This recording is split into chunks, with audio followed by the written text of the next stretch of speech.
할렐루야, 사랑하는 성도 여러분, 2월 11일 목요일입니다. 오늘부터 이제 공휴일이 시작되는데 설 명절 여러분 건강 잘 지키시고 또 믿음 잘 지키시길 바라고요. 오늘 하루도 5분도 주님을 잊어버리는 일이 없이 주님과 동행하는 복된 한 날 되시기를 주님의 이름으로 축복합니다. 마리아는 주님께 받은 은혜가 너무 크고 고마워서 감사한 마음으로 자기의 가장 귀한 향유를 주님께 부어드리는 예배를 드렸지요. 사랑은 최선이 아니면 아무것도 아닌 거예요. 오늘 본문은 마태복음 26장 14절에서 16절 말씀인데, 주님의 제자 가룟 유다가 제사장에게 가서 은 30에 주님을 팔고 넘겨줄 기회를 찾는 이야기인데, 자기의 가장 좋은 것을 드린 마리아와 비교되는 내용입니다.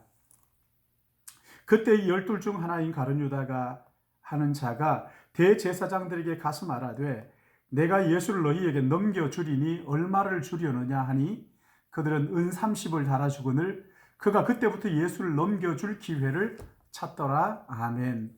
여기 본문에 나오는 가룟 유다는 예수님 12 제자 중 한 사람으로 선택을 받습니다. 주님과 동고동락하면서 주님이 하시는 그 많은 표적들을 보고 또 주님의 음성을 들었던, 주님의 가르침을 들었던 사람이에요. 그러나 그런 영광을 누리고도 자기의 선생을 은 30에 팔아 넘긴 그 많은 축복의 기회를 저주의 기회로 만들어버리고 만 사람이지요.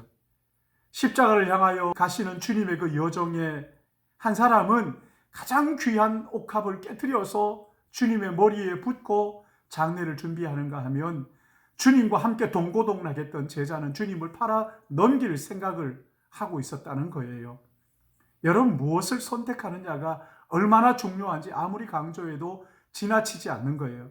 주님은 가룟 유다는 차라리 태어나지 않았으면 좋을 뻔했다, 이렇게 말씀을 하셨어요. 어떤 사람들은 가룟 유다가 하나님의 구원에 공헌했다고 궤변을 늘어놓는 사람들이 있는데, 주님은 나를 십자가에 내어주도록 판 그 사람에게는 화가 있다고 선언하셨어요. 여러분, 사람은 누구나 태어날 때부터 죄인으로 태어나기 때문에 우리 안에 선한 것은 나오지 않는 것이죠. 그렇죠? 누구나 실수할 수 있고 누구나 배신할 수도 있고 누구나 실패할 수도 있어요. 그러나 여러분, 실패한 것으로 보자면 베드로가 가룟 유다보다 훨씬 더 많은 실패를 했잖아요. 더 자주 실패를 했던 사람이 이 베드로입니다. 예수님을 마지막에 저주까지 하면서 또 예수님이 십자가를 진다고 할 때는 뭐라고 얘기합니까? 아니, 절대 질 수 없습니다라고 그렇게 가로막았던 베드로지 않습니까? 그러나 베드로와 가룟 유다가 차이가 뭡니까? 회개하고 돌아온 것과 그렇지 않은 것의 차이이지. 여러분, 성경을 살펴보면 가룟 유다를 일컬어서 도둑이라고 하셨어요. 돈꾀를 맡아서 거기 넣는 것을 훔쳐가는 도둑놈이다, 그렇게 말씀하셨어요. 여러분, 계산에 능한 은사가 얼마나 귀하게 쓰일 수 있었는데 자신의 욕망을 채우는데 급급하다 보니까 도둑이 되고 말았던 거죠. 가룟 유다는 주님을 사랑해 본 적이 없던 사람이에요. 두 마음을 품었던 사람이에요. 주님과 함께 있으면서도, 주님의 말씀을 듣고 배우면서도 주님의 팔 생각만 가득했다는 거예요.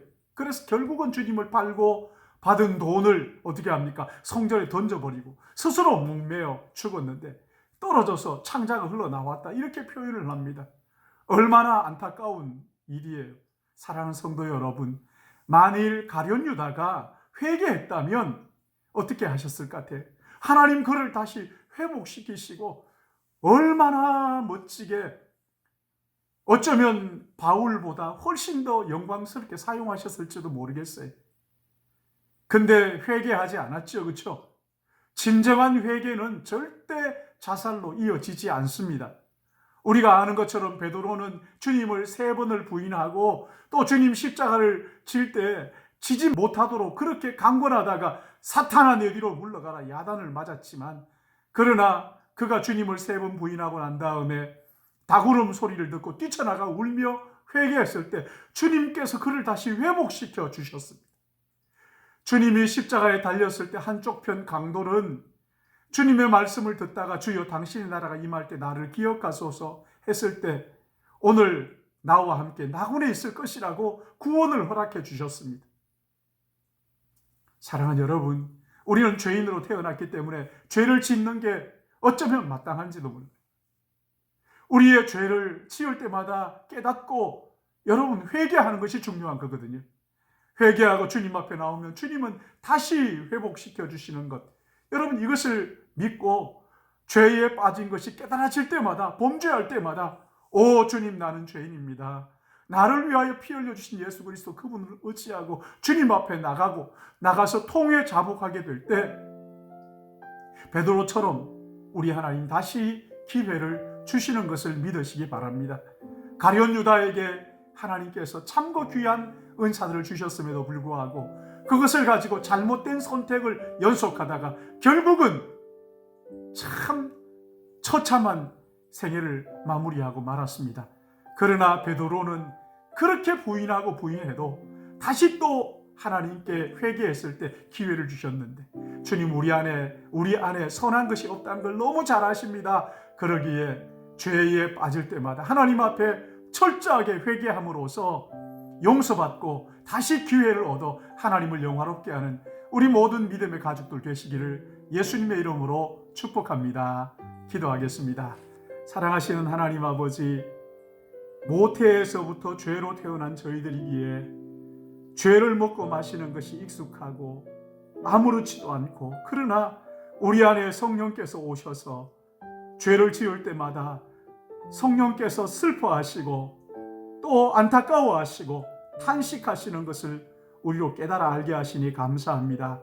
아버지 하나님, 죄를 범할 때마다 겸손히 성령이 깨닫게 해주시는 것을 귀를 기울여 듣게 하여 주시고 하나님 앞에 무릎 꿇고 탄식하며 회개하며 애통하게 하여 주심으로 다시 기회를 주시는 구주 예수 그리스도의 그 은혜를 의지하고 베드로처럼 주님 앞에 더 멋지게 마지막까지 쓰임받는 일꾼들 되게 인도하여 주시옵소서. 사랑하시는 하나님 아버지, 이번 명절에 범죄하지 않게 하여 주실 뿐만 아니라 온 가족이 함께 마음을 모아 기도하고 예배할 수 있도록 주께서 은혜 베풀어 주시옵시고, 만날 수 없는 이런 어려운 상황 속에서 하나님 아버지 진심으로 사랑을 전하고 마음을 나누는, 그리함으로 주 예수를 믿어라 그리하면 너와 내 집이 구원을 얻으리라는 신실하신 주님의 약속이 이루어지는 은혜를 맛볼 수 있도록 도와주시옵소서. 감사하옵고 예수님의 이름으로 축복하며 기도드리옵나이다. 아멘.